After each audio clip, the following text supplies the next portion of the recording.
கொண்டிருக்கிறது. இப்படி சோதனையான காலத்தில் நீங்கள் சோதனைகளை சந்தித்துக் கொண்டிருந்தால், நோயால், செல்வ இழப்பால், கண்ணிய இழப்பால், அல்லது வாழ்க்கையின் நெருக்கடிகளால், உறவுகளுடைய பிரிவால், இது போன்ற எந்த சோதனையில் நீங்கள் சிக்குண்டிருந்தாலும் இந்த செய்தியை செவிதாழ்த்தி கேளுங்கள். இந்த சோதனைகளில் நீங்கள் தனியாக இல்லை, உங்களுடைய இறைவன் உங்களோடு தான் இருக்கிறான். மீண்டும் சொல்கிறேன், இந்த சோதனைகள் எதுவாயினும் கவலை கொள்ளாதீர்கள், நீங்கள் தனியாக இல்லை, இறைவன் உங்களோடு தான் இருக்கிறான். அந்த செய்தி தான் நான் இப்போது உங்களுக்கு சொல்லக்கூடிய செய்தி. குர்ஆன் சொல்லுகிறது, வனப்லூக்கும் பிஷ்ஷர்ரி வல் கைரி ஃபித்னா. அல்லாஹ் நலவிலும் தீயதிலும் சோதனைகளை கொடுப்பான். இறைவனை பொறுத்தவரை நலவை இறைவன் கொடுப்பதும் ஒரு தீயதை உங்களை அணுக வைப்பதும் இரண்டும் இறைவனை பொறுத்தவரை சோதனைதான்.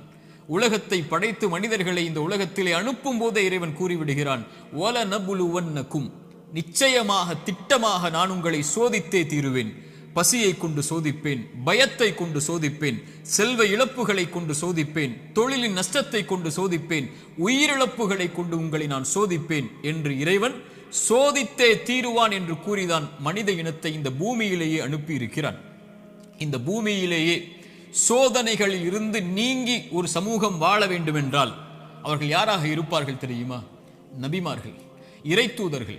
ஆனால் அந்த இறை தூதர்கள் தான் இந்த பூமியிலேயே அதிகம் சோதிக்கப்பட்டவர்கள். சோதனை எனக்கும் உங்களுக்கும் மட்டும் இறைவனால் கொடுக்கப்படுவதல்ல, நபிமார்கள் தான் இந்த உலகத்திலே சோதனை கொடுப்பதற்கு முதலாவதாக இறைவனால் தேர்ந்தெடுக்கப்படுபவர்கள். குர்ஆன் சொல்லுகிறது, நபிமார்கள் நிராசை அடைந்து நாங்கள் பொய்ப்பிக்கப்பட்டு விட்டோம் என்று எண்ணும் அளவிற்கு அவர்கள் நிராசை அடையும் போதுதான் அந்த சோதனையால், அந்த சிரமங்களால், அந்த கஷ்டங்களால் இறைவன் அவர்களுக்கு வெற்றியை அளிப்பான் என்று குர்ஆன் சொல்லுகிறது. இறைத்தூதர் ஸல்லல்லாஹு அலைஹி வஸல்லம் அவர்களிடத்திலே கேட்கப்பட்டது, இந்த பூமியிலேயே அதிகமாக சோதனைக்கு உள்ளாக்கப்பட்டவர்கள் யார் என்று. அல்லாஹ்வின் தூதர் ஸல்லல்லாஹு அலைஹி வஸல்லம் அவர்கள் சொன்னார்கள், நபிமார்கள். அவர்களுக்கு பிறகு நல்லவர்கள், அவர்களுக்கு பிறகு அவர்களை பின்தொடர்பவர்கள் என்று அல்லாஹ்வுடைய தூதர் ஸல்லல்லாஹு அலைஹி வஸல்லம் அவர்கள் சொன்னார்கள். மனிதர்களுடைய எல்லோருடைய வாழ்க்கையிலும் இந்த எல்லா சோதனைகளும் பொதுவானது. நானும் நீங்களும் மட்டும் சோதனையில் உள்ளாக்கப்படுவதில்லை என்ற நியதியை நாம் புரிந்து கொள்ள வேண்டும். நமது வலதுபுறம் இடதுபுறம் இருக்கக்கூடிய எல்லோர்களும் சோதிக்கப்படுகிறார்கள்.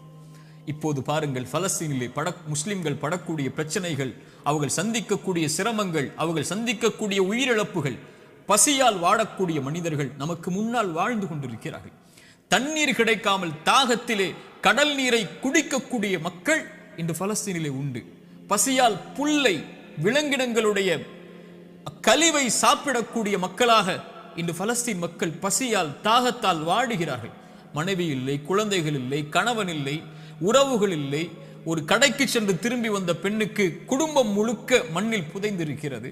அவர்களுக்கு உணவுக்கு வாய்ப்பில்லை, தண்ணீருக்கு வாய்ப்பில்லை, ஒதுங்குமிடத்திற்கு வாய்ப்பில்லை, பாதுகாப்பிற்கு வாய்ப்பில்லை. அவர்கள் தொழுவதற்கு மஸ்ஜிதுகள் இல்லை பலஸ்தீனில்.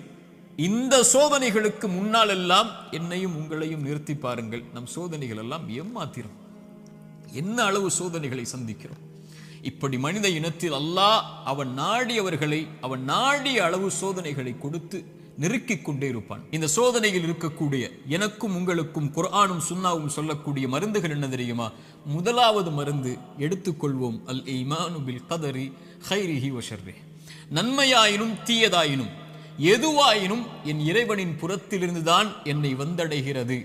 அவன் இந்த சோதனை வருவதற்கு முன்னதாகவே அந்த விதியை நிர்ணயித்திருக்கிறான், அதை அறிந்திருக்கிறான். அந்த சோதனை எனக்கு வருகிறது, இதன் மூலமாக இறைவன் என்னை சுத்தப்படுத்த, என் அந்தஸ்தை உயர்த்த நாடுகிறான், அல்லது என்னை நான் செய்யும் பாவங்களால் தண்டிக்க நாடுகிறான். இதை பின்னால் விளக்குகிறேன். ஆனால் ஒரு முஃமின் சோதனைகள் வரும்போது அவனுடைய உள்ளத்தில் பதிய வைக்க வேண்டிய முதல் அம்சம், இதை என் இறைவன் அறிந்திருக்கிறான். வமா தஸ்குது மின் வரகத்தின் இல்லா யஅலமுஹா. இந்த உலகத்தில் இருந்து ஒரு மரம், அந்த மரத்தில் இருந்து ஒரு இலை கீழே விழ முடியாது, என் இறைவனுடைய நாட்டம் இல்லாமல், கல்வி இல்லாமல். இதை அறிந்த இறைவன் என் சோதனையை அறியாமல் இருப்பானா? எனக்கு வரக்கூடிய நோயை, செல்வ இழப்பை, கஷ்டங்களை, சிரமங்களை, பிரிவை என் இறைவன் அறியாமல் இருப்பானா? அல்லது நாம் இன்று உலகத்திலே பார்க்கக்கூடிய எல்லா சோதனைகளையும், பலஸ்தீனில் என்னுடைய சமூகம் படக்கூடிய சிரமங்களை, கஷ்டங்களை, சோதனைகளை, அந்த இரத்தங்களை, அந்த உயிரிழப்புகளை, அந்த பிரிவுகளை, அந்த ஓலங்களை இறைவன் அறியாமல் இருப்பானா? இறைவன் அனைத்தையும் அறிந்திருக்கிறான். ஆனால் அவனுக்கென்று ஒரு நியதி இருக்கிறது, அவனுக்கென்று ஒரு வழிமுறை இருக்கிறது. இந்த சமூகத்தை தூய்மைப்படுத்துவதற்கும் இந்த சமூகத்திற்கு அவன் பாவங்களின் காரணமாக தண்டனைகளை கொடுப்பதற்கும். அல் ஈமானு பில் கதரி வல் கைரிஹி வ ஷர்ரி, நன்மை தீமை அனைத்தும் இறைவனின் புறத்திலிருந்து வருகிறது, அவன் நாடியதால் தான் இது என்னை வந்தடைந்திருக்கிறது என்பதை முதலில் ஒரு முஃமின் ஏற்றுக்கொள்ள வேண்டும். இரண்டாவது மருந்து, இறை நினைவை உள்ளத்திலே கொண்டு வர வேண்டும். இறைவனை உள்ளம் நினைக்க தயாராக வேண்டும்.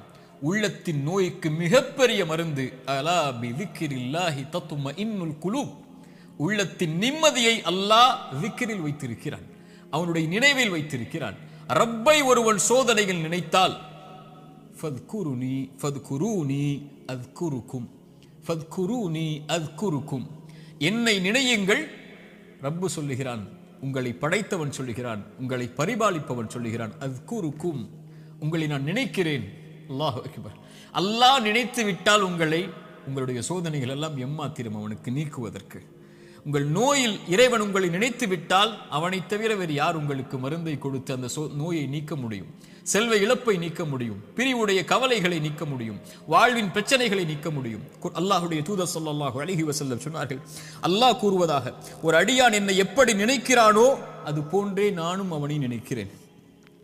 அவன் என்னை நினைத்தால் நான் அவனோடு இருந்து விடுகிறேன். அவன் என்னை தனிமையில் நினைத்தால் நானும் அவனை தனிமையில் நினைக்கிறேன்.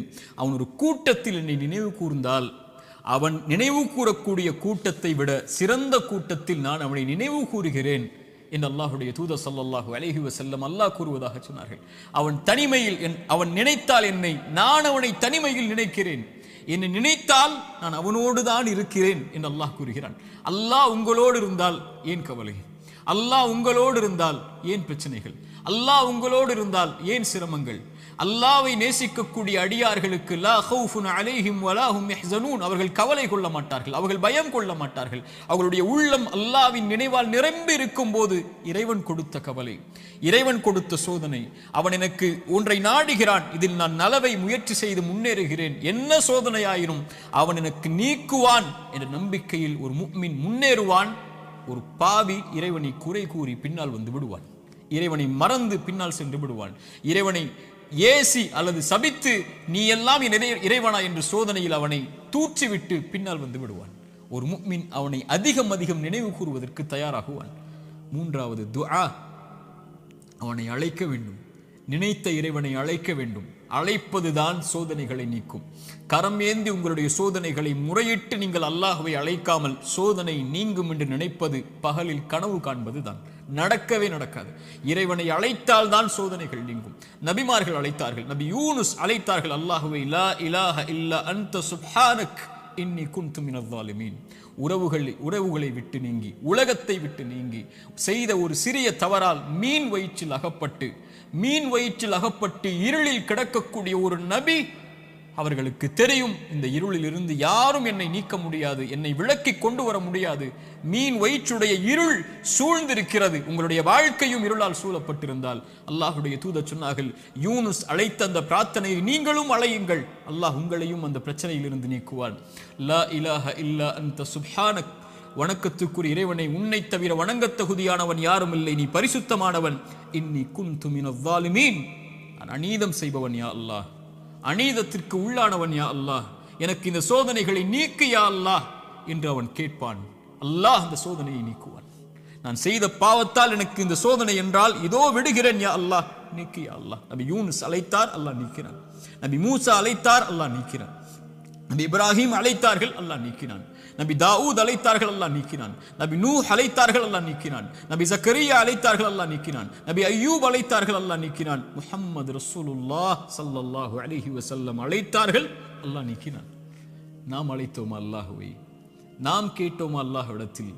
நாம் முறையிட்டோமா, யா அல்லாஹ் இந்த சோதனையால் சிரமப்படுகிறேன், அவதிப்படுகிறேன், கஷ்டப்படுகிறேன், இன்னல் படுகிறேன், கண்ணீர் வடிக்கிறேன், எனக்கு இந்த சோதனையை நீக்கு யா அல்லாஹ்.